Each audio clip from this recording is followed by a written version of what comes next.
अस्सलाम वालेकुम, मैं हूं उस्मान अली। और हर बंदे की एक ख्वाहिश है कि उसकी ऐसी प्रॉपर्टी हो जिसकी वो अपनी इसकी ज़ाती मलकियत हो। तो जब ये इस तरह की प्लानिंग या इस तरह की जब सोचें एक इंसान के माइंड में आती हैं, तो उसके बाद जो है ना फिर और सारी जो है ना उसके दिमाग के अंदर जो है ना इस तरह की प्लानिंग चल रही होती हैं कि अगर मेरे पास इस तरह की प्रॉपर्टी हो तो उसके अराउंड अबाउट इसकी सराउंडिंग के में जो है ना उस तरह की फैसिलिटीज़ एमिनिटीज़ होनी चाहिए जो कि उस प्रॉपर्टी को जो है मज़ीद जो है ना खूबसूरत बनाए। इसके लिए वो सोचता है, वो देखो विचार करता है, जिसके अंदर जो है उसके पास जो है ना वो सोचता है schools, hospitals and shopping galleries और ग्रोसरी के रिलेटेड स्टोर्स वगैरह, ये सारी इस तरह की अपॉर्चुनिटीज़ जो हैं उसको नियर टू एक्सेस हों। तो इन सारी चीज़ों को मद्देनज़र रखते हुए जब ये बात अपने माइंड में बिठा लेता है, तो देन एक जो बेसिक जो उसके माइंड में बात आती है कि इस तरह की जो मुझे सारी फैसिलिटीज़ हैं, अमेनिटीज़ हैं, वो मुझे जो है किस तरह के मुनफरद सोसाइटीज़ के अंदर जो है ना मुझे ये मिल सकती हैं। तो इस तरह की आला मुनफरद सोसाइटी जो कि एशिया के अंदर Bahria Town Karachi the best of the one property जो प्रॉपर्टी के लिए हमारे पास ऐसे ऑप्शंस हैं। तो इन सारी चीज़ों को मद्देनज़र रखते हुए यहाँ पे DX विलास जो हैं वो लॉन्च किए गए हैं। और ये हमारे कस्टमर के लिए जो है खुशाइन बात है कि यहाँ पे वो आज जो है ना अपनी प्रॉपर्टी बाइंग कर सकते हैं, वो भी इंस्टॉलमेंट प्लान के मुताबिक। तो इस सिलसिले में हमने DX के ऑनर सैफुल्लाह साहब को मदऊ किया है। तो आज हम इनसे जानेंगे मज़ीद इसके रिलेटेड कि यहाँ पे हम इसको किस तरह से बाइंग कर सकते हैं और इनकी अफादियत क्या है। जी सर, कैसे हैं? खैरियत से हैं? जी अल्हम्दुलिल्लाह जी। अच्छा सर, मेरा आपसे एक बेसिक क्वेश्चन है कि बहरिया टाउन की मार्केट में आपने एज ए बिल्डर आपने यहाँ पे हाई राइज बिल्डिंग्स और उसके बाद माशाल्लाह यहाँ पे अभी रेजिडेंशियल प्रोजेक्ट्स जो आप लेकर आए हैं मार्केट के अंदर, आपको कंस्ट्रक्शन फील्ड के अंदर अभी कितना अरसा हो गया कदम जमाए हुए यहाँ पे? देखिए वैसे तो कंस्ट्रक्शन की फील्ड में मैं 2010 से हूँ, मतलब 13-14 साल हो गए। बहरिया टाउन की अगर बात करते हैं तो हम यहाँ पे 2018 से काम कर रहे हैं। हमारी हाई राइज बिल्डिंग 2021 में यूबीएन पहली बिल्डिंग थी। जी जी 2021 में ही हम विलास पे काम कर रहे हैं और आज तक हम मल्टीपल विलास हैंड ओवर कर चुके हैं माशाल्लाह। और मल्टीपल विलास अंडर कंस्ट्रक्शन है अल्हम्दुलिल्लाह। और सबसे अच्छी जो बात है जो मैं समझता हूँ कि मेरे पास इनफरादियत है वो ये कि मैंने डे फर्स्ट से हायरार्की, डे फर्स्ट से एक कॉर्पोरेट कल्चर, डे फर्स्ट से एक डिपार्टमेंटल स्ट्रक्चर के साथ उनके SOPs, बाइलाज और एक सिस्टम, मैंने सिस्टम को प्रमोट किया है रादर लोगों को प्रमोट किया जाए। तो उस चीज़ ने मुझे इस काबिल किया कि अल्हम्दुलिल्लाह आज मेरे जितने ऑपरेशंस हो रहे हैं कमर्शियल को लेके, रेजिडेंशियल को लेके, तो वो बड़े सिस्टमाइज हैं।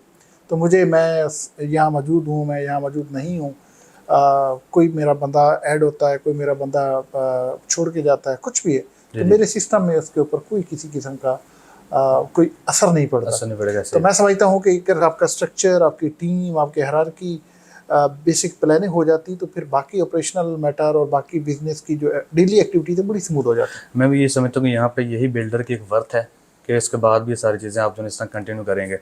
अच्छा, यहाँ पे जो है अभी माशाल्लाह हमने जो है ना DX विलास लॉन्च की हैं, तो इसके रिलेटेड थोड़ा सा मुझे ये बता दीजिएगा। हमारे कस्टमर के भी फीडबैक्स अभी आ रहे हैं, हमने ये सारी चीज़ें शेयर की हैं, तो उसमें फ़ीडबैक ये आ रहा है कि हमारे पास इस तरह के जो ऑप्शंस हैं, हमारे पास जो विलास हैं, इनकी क्वांटिटी क्या होगी, ये कितने होंगे अप्रॉक्सीमेटली, जो हम किस तरह का प्लान कर रहे हैं इसको आगे लेके? अच्छा, इसमें ना दो चीज़ें। पहली तो बात यह कि जो DX विला हमने स्टार्ट क्यों किया, इसका इनिशिएटिव कहाँ से आया।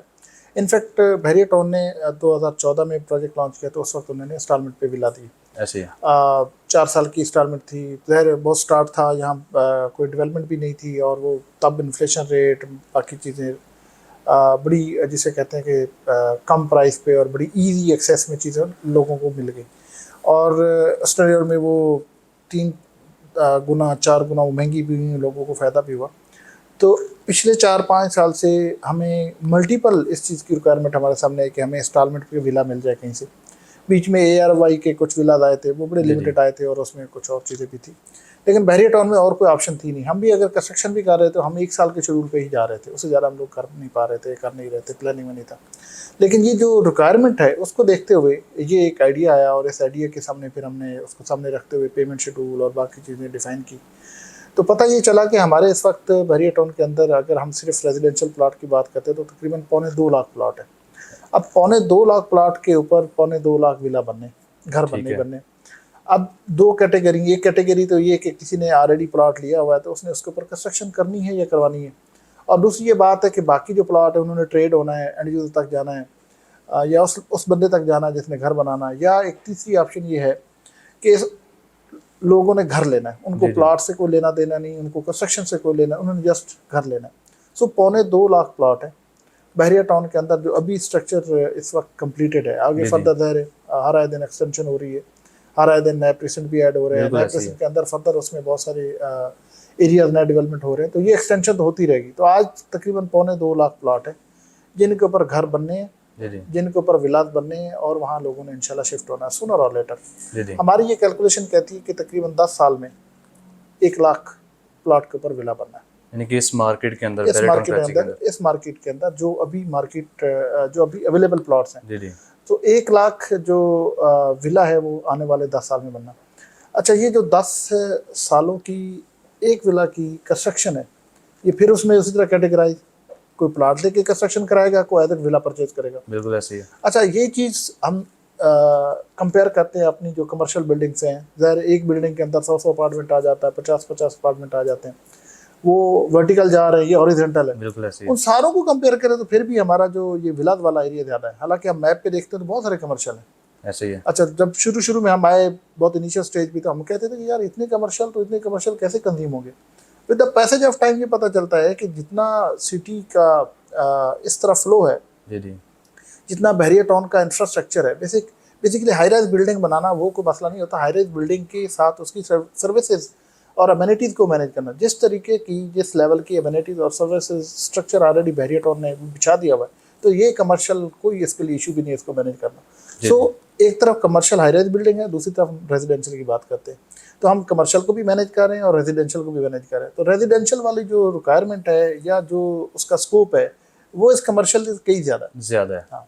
अच्छा, इसमें मुझे ये बताएं कि यहाँ पे, ठीक है मैं आपकी बात से अंडरस्टैंड कर रहा हूँ, कस्टमर के लिए भी ठीक है, ये बात इंपॉर्टेंट है कि अफादियत अगर देखते हैं तो विला के ज़्यादा है, ठीक है ना। यहाँ पे लोगों का इंटरेस्ट भी ज़्यादा है, क्योंकि हर बंदा ये चाह रहा है कि मेरी प्रॉपर्टी ऐसी हो जो कि मैं अपने घर पे आऊँ और गराज पे गाड़ी खड़ी करूँ और अपने जो है लाइफ स्टाइल को ना इसी हद तक जो है महदूद करूँ, यानी बजाय अपार्टमेंट में जाने की।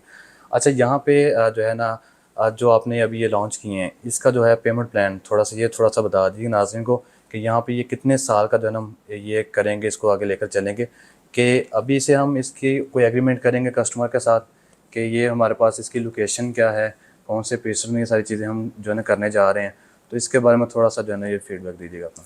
अच्छा, देखिए हमारे पास मल्टीपल प्लेसेस में ऑलरेडी प्लॉट्स मौजूद है, लेकिन हमने अभी इसको बहुत ओपन रखा हुआ है और बहुत ईज रखा हुआ जी है। जी।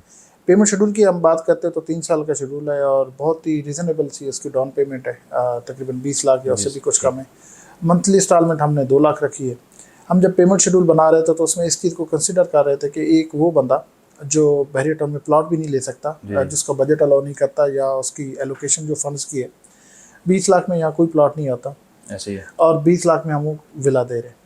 इसकी कैलकुलेशन ये है कि अगर आज हमें कोई 20 लाख दे देता है तो हम आज ही, हमारे ऊपर एक लायबिलिटी क्रिएट होगी कि हमने इसको विला हैंड ओवर करना है। ठीक है। भले वो 3 साल में करना है, भले उसकी पेमेंट आज के विला से कहीं ज़्यादा भी हो सकती है, भले उसकी जो मंथली इंस्टॉलमेंट है एक पर्सन के लिए वो बहुत रीजनेबल है, दूसरे के लिए वो रीजनेबल नहीं है, लेकिन बीइंग बिल्डर डॉलर के अंदर जो है ना वो एप्लीकेशन अगर आती है तो जो है इसका जो मटेरियल है उस पर भी डेफिनेटली इसका असर तो पड़ेगा। डॉलर ना भी चेंज हो तो मटेरियल तो महंगा होना ही होना है, वो तो डेफिनेटली होना है। सो मेरा ये मानना है कि बिल्डर के लिए ये एक बहुत, जिसे कहते हैं एक मुश्किल टाइम है कि सिर्फ 20 लाख की पेमेंट लेके आपने एक किसी कस्टमर के साथ विला कमिट कर लेना। अच्छा, इसमें थोड़ी मैं बात काट रहा हूँ, इसमें जस्ट हम 125 स्क्वायर यार्ड्स को कंटिन्यू करेंगे या 250 या 500 1,000 तक भी जा सकते हैं? ये नहीं, हम सारे विला बनाएंगे। अच्छा, तो सारे 1000 भी विला बनाएंगे, 500 भी करेंगे, 250 भी करेंगे, सारे विला बनाएंगे। लेकिन मैं आपको एक बेसिक उसको लेके बता रहा हूँ। इसमें जो है अगर ये हम जो टाइम ड्यूरेशन दे रहे हैं कस्टमर को, इसमें बहरिया की तरफ से कोई ऐसी SOPs या कोई इस तरह के कोई नई इस तरह की SOPs आ जाती हैं जिसमें उनकी जो है ना कुछ चीज़ें जो चेंज हो जाती हैं, कुछ जैसे कि हम कंस्ट्रक्शन शुरू करते हैं, किसी भी घर कोई डिमार्केशन के लिए टाइम लग जाता है थोड़ा सा।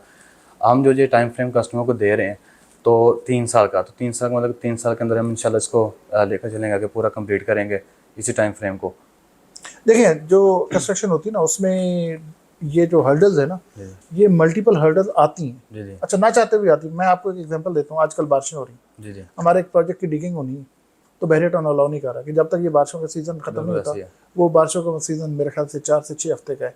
अब 4 से 6 हफ्ते हम उसके ऊपर डिगिंग नहीं कर सकते, क्योंकि अगर डिगिंग करें तो उसके लेफ्ट राइट अम्यूनिटीज़ हैं, बैरियर टोन की लाइंस चल रही हैं, सीवरेज की लाइन है, इलेक्ट्रिक लाइन्स हैं, साइड पे बिल्डिंग खड़ी है, उनको नुकसान पहुंच सकता है। तो ये रूटीन वर्क है। जी जी अच्छा, फिर इसी तरह अगर आप बात करते हैं तो जब दो ईद आती हैं, जब स्पेशली बड़ी ईद आती है, तो हमारी जो लेबर है बड़ी ईद और मुहर्रम के बीच में नहीं यानी आती, कि वो 20 दिन का छुट्टियों गैप, इसमें 20 दिन गैप आ का जाता गैप है। है। जी फिर इसी तरह ये कटाई का टाइम आता है, ये जो अप्रैल मई का है, जी जी तब सारी लेबर चली जाती है। तो ये जो कंस्ट्रक्शन में ये वो चीज़ें जो मैं डिफाइन कर पा रहा हूँ, ये बता पा रहा हूँ। इसके अलावा मल्टीपल वो चीज़ें होती हैं जी जो जी हर्डल्स आती हैं, और जब हम लोग को टाइम चीज़ें करते हैं तो उन सारी चीज़ों को हम लोग कंसिडर कर रहे होते हैं। ठीक है। अच्छा, यहाँ पे एक और बेसिक यूनिक किस्म का क्वेश्चन किया जाता है कि बैरिया की जो अपनी यहाँ पे विलाज हैं, यहाँ ही अपार्टमेंट दी हैं बैरिया ने, उनकी कंस्ट्रक्शन क्वालिटी के अंदर जो है ना, वो कस्टमर जो है इतना सेटिस्फाई नहीं है। यहाँ कंस्ट्रक्शन क्वालिटी जो है ना बहुत इनके लो किस्म की गई है। तो यहाँ पे जो हम मटेरियल्स के अंदर यूज़ करेंगे उसके अंदर कोई कंप्रोमाइज़ या कोई इस तरह की चीज़, कौन सी कैटेगरी में हम ये सारी चीज़ें आगे लेकर चलेंगे? अच्छा यार, ये एक ना बड़े ही इम्पोर्टेंट है, और मैं चाहता हूँ कि मैं अपने सारे जी कस्टमर्स जी को जो बैरियर टाउन में कोई प्राइवेट विला बना चुके हैं, बनवा चुके हैं, या उन्होंने फ्यूचर में बनवाना है। जी जी देखिए, बैरियर टाउन ने जो भी क्वालिटी रखी है उसके ऊपर मैं अभी कोई डिबेट नहीं कर रहा हूँ, लेकिन अभी जो बैरियर टाउन ने SOPs बनाए हुए हैं ना, जो हमारा स्ट्रक्चर बनता है, आज भी हमारे सारे इंजीनियर इस चीज़ पे मुतफिक है कि जो स्टील यूज़ होता है, जो कंक्रीट का जो लेवल है, ये 40% प्लस यूज़ करवाता है, एटलीस्ट 40% एडिशनल करवाता है। जी जी फॉर एग्जाम्पल 125 गज के विला के ऊपर हम कहीं भी विला बनाते हैं एक अच्छा स्ट्रक्चर के साथ, तो वो 3-3.5 टन का स्ट्रक्चर बन जाता है। जी जी 125 गज का बैरियर टाउन जो बनवाता है यहाँ पे, वो मिनिमम 5.5 टन है, 5.5 से 60 टन के बीच में जाके कहीं किसी एक स्ट्रक्चर का बनता है जिसमें ये स्टील डिज़ाइन होता है। जी जी सो एक तो चीज़ ये कॉन्फिडेंट रहे हमारे सारे कस्टमर कि बैरियर टाउन किसी को नहीं छोड़ता। वो आप यानी खुद कि चेक बनाए, एंड वो बैलेंस मैं रखता है बनाऊँ, बैरिया। वो मैं बनाऊँ, कोई भी बिल्डर बनाए, तो ग्रे में तो बैरियर छोड़ता ही नहीं। ठीक है तो उसकी जो स्ट्रक्चर की स्ट्रेंथ है, उस पर मेरा नहीं ख्याल कोई क्वेश्चन है। ठीक है। अच्छा, ऐसी दूसरी है। चीज़ ये ज़रूर हो सकती है कि आपकी दीवार कोई टेढ़ी हो गई, कोई आपके खुदा ना खास्ता विंडो जो है उसका लेवल डिस्टर्ब हो गया, जी जी कुछ इस तरह की चीज़ हो सकती है, बट स्ट्रक्चर की स्ट्रेंथ पे कोई क्वेश्चन नहीं। हम सारे दोस्त, हम सब लोग घर को देखते हैं उसकी फिनिशिंग पे। बिल्कुल ऐसे ही है। ठीक है, फिनिशिंग पे टाइल पसंद आपको आ गई तो फिनिश बहुत अच्छी, टाइल बस पसंद नहीं आई तो फिनिश अच्छी नहीं है, बिल्कुल यानी ही सारे घर का दारोमदार फिनिशिंग के ऊपर ही है। फिनिशिंग पे आ जाता है। और एक और चीज़ है कि हमारा जो नॉर्मली स्ट्रक्चर की कॉस्ट और स्ट्रक्चर की बजाय मैं ग्रे कहता हूँ, ग्रे की कॉस्ट और फिनिशिंग की कॉस्ट 60-40 की रेशियो है। ठीक है। ग्रे के ऊपर हमारा 60% कॉस्ट आती है और फिनिशिंग के ऊपर हमारी 40% आती है। सो जो 40% वाली चीज़ है, हम सिर्फ उसी को देखते हैं, हमारे वही अंडर कंसिडरेशन होती है, और फोकस भी वहीं पे होता है। जी जी और अच्छी बात यह है कि जिस चीज़ पे हमारा फोकस नहीं होता उसके लिए बैरियर टाउन बहुत एक्टिव है। एक्टिव ऐसे ही है। तो मेरा ख्याल है कि इस क्वालिटी के बारे में कोई भी बना रहा है, मैं अब इस चीज़ की गारंटी नहीं दे रहा हूँ कि जी, जी। जो भी बना रहा है सब परफेक्ट है, but as per SOPs, as per bylaws. Client के बजट पे डिपेंड करता है। जो अगर सेपरेट आके अपनी कंस्ट्रक्शन करवाता है, किसी का बजट कम होता है तो उसमें कैटेगरी चूज़ कर लेता है। ठीक है ना, तो ये भी सारी चीज़ें डिपेंड कर रही होती हैं इसके ऊपर। अच्छा, यहाँ पे भी मेरा एक मुझे नहीं पता इस डिबेट में ये बात करने वाली है या नहीं है, जो हमारी फिनिशिंग क्वालिटी थी ना, फिर वही मैं कह रहा हूँ कि ये 40% होती। ठीक है। अच्छा, सपोज हमारा विला बनता है, हम कहते हैं 2 करोड़ का विला जी है। जी अब 2 करोड़ के विला में हमारी 60% ग्रे पे चला गया, बिल्कुल उसके ऐसे ही ऊपर कोई कंप्रोमाइज़ नहीं है, वो वैसे ही होनी है जो एक स्टैंडर्ड है। है। जी जी तो 1 करोड़ 20 लाख की आपकी ग्रे पे लग गया, बाकी वैल्यू बनती है 80 लाख। अब 80 लाख को आप कम ज़्यादा कर सकते हैं, उसमें कितना फ्लेक्सिबल हो सकते हैं। ठीक है। अच्छा, उसको अगर आप बहुत अच्छी फिनिश पे जाते हैं तो 15-20 लाख उससे ज़्यादा हो सकता है, और बहुत माटी फिनिश पे जाते हैं तो उसमें से 15-20 लाख ही कम कर सकते हैं, ज़्यादा कम कर नहीं इससे ज़्यादा सकते। कम नहीं कर सकते। अब उसको रेशो देखें, 20 लाख की रेशो देखें 2 करोड़ में तो कितनी बनती है, बहुत माइनस ही रेशो माइनस से बनती बनी है, ऐसी है। लेकिन उसमें 10% बनती है। अब 10% बचाने के लिए आपके प्लॉट की वैल्यू, आपके घर की वैल्यू, आपका पूरा स्ट्रक्चर, अच्छा अगर प्लॉट की भी बीच में वैल्यू ऐड करें तो वो 10% भी रेशो नहीं बचती, वो शायद 5% बने, 7%, 8%, सिर्फ 7 to 8% आप उसमें से कम कर सकते हैं, या 7 to 8% बढ़ा के आप उसकी फिनिश को बहुत आला कर सकते हैं। जी जी तो ये फिनिशिंग वाली क्वालिटी के ऊपर जो जाके हमारी मार्केटिंग टूल ज़रूर होते हैं, ये कैटेगरी A+ है, ये B है, ये A है, तो वो मार्केटिंग टूल ज़रूर है, अदरवाइज बहुत बड़ा फ़र्क नहीं पड़ता। और मेरे अपने क्लाइंट्स को भी रिक्वेस्ट है कि ये थोड़े से पैसे बचाने के झांसे में आपको पूरा घर ख़राब नहीं कर लेना चाहिए। बिल्कुल ऐसे सही कह रहे हैं। अच्छा भाई, बहुत बहुत शुक्रिया आपका कि Thanks so आपने much जी। सारी चीज़ें बताई। अच्छा, हमारे कस्टमर के यहाँ पे जितने भी क्वेश्चन हैं, जो भी क्यूरीज़ हैं, उसके रिलेटेड काफ़ी हद तक जो है ना यहाँ पे जो है ना वो क्वेश्चन जो है ना मैंने कोशिश की है कि देखें इसके अंदर।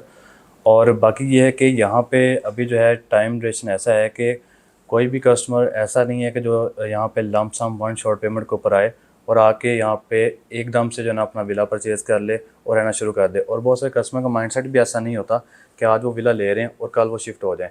कस्टमर का माइंडसेट ये होता है कि मैं यहाँ पे इंस्टॉलमेंट में प्रॉपर्टी ले लूँ अपनी, ताकि एटलीस्ट मेरी प्रॉपर्टी यहाँ पे बन जाए, मेरी मलकियत के अंदर वो चीज़ आ जाए। तो यहाँ पे एक अच्छी अपॉर्चुनिटी है, गोल्डन अपॉर्चुनिटी मैं इसको कहूँगा, कि यहाँ पे पहले तो विलास की बजाय अपार्टमेंट इंस्टॉलमेंट में मिल रहे थे, और आज की मार्केट में आपको डीएक्स की तरफ से जो है ना ऑफ़र किए जा रहे हैं विलास। तो ये एक अच्छी अपॉर्चुनिटी है, आप आएँ इसको और आज इसको अवेल करें। बाकी आपको कोई भी कंसर्न हो, आप हमारे दिए गए स्क्रीन नंबर पे हमसे कॉन्टैक्ट कर सकते हैं। Thank you so much. अल्लाह हाफिज़।